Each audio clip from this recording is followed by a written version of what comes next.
Crime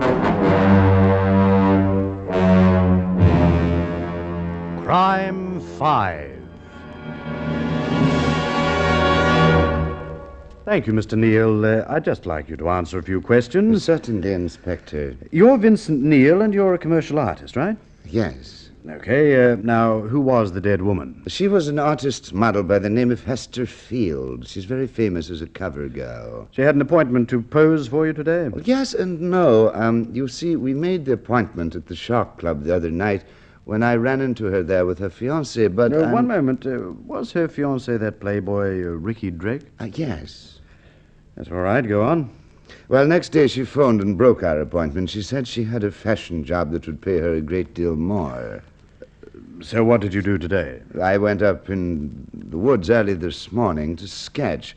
I didn't come back till nearly sunset. When I walked in, I found Hester Field's body there on the rug. I knew I'd better not touch anything. I just went over to a neighbor's house and called police headquarters. What was the matter with your own phone? Oh, it's been out of order all day.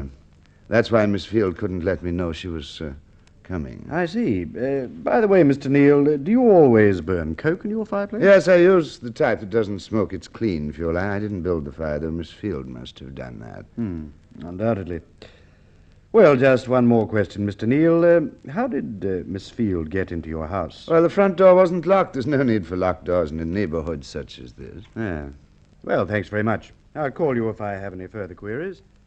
Now I'd better have a talk to Mr. Ricky Drake. Sorry to break it to you this way, Mr. Drake. But I can't believe it, Inspector. It's too horrible. Oh, if only she'd listened to me. What do you mean? Well, I begged her not to go to Vincent Neal's house. I told her what kind of reputation Neal had.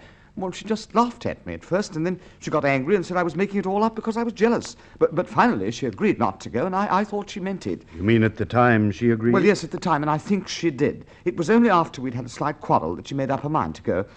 She said she'd go just to show me that I didn't own her. I see. How would she get out to Vincent Neal's place? Oh, train. I went with her. I even walked halfway to Neal's house, asking her to call the whole thing off. She turned round in the road and asked me please to trust her, so I made up my mind I would. Where did you go then, Mr. Drake? Well, I couldn't make myself go back to town. I walked back to the village and went to a movie. But I couldn't get interested in the picture.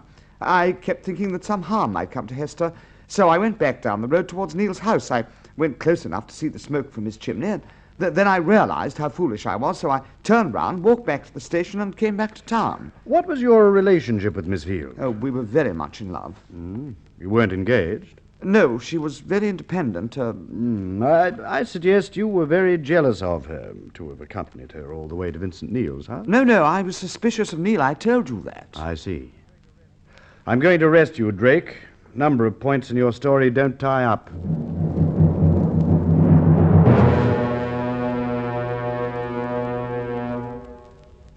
Well, it took some questioning to get the truth out of Ricky Drake, but I got it at last. He was most jealous of Hester Field, and that day he went with her to Vincent Neal's house and followed her inside, arguing with her. He built a fire. Hester remained stubborn and refused to go back to town. At last, Drake went blind with rage and stabbed her with Neal's hunting knife. You see, I was sure Drake was lying when he said he stood in the road and saw smoke from Neal's chimney. For what I knew and what Drake should have known was that the coke Neal burnt in his fireplace is a fuel that doesn't give off any smoke at all.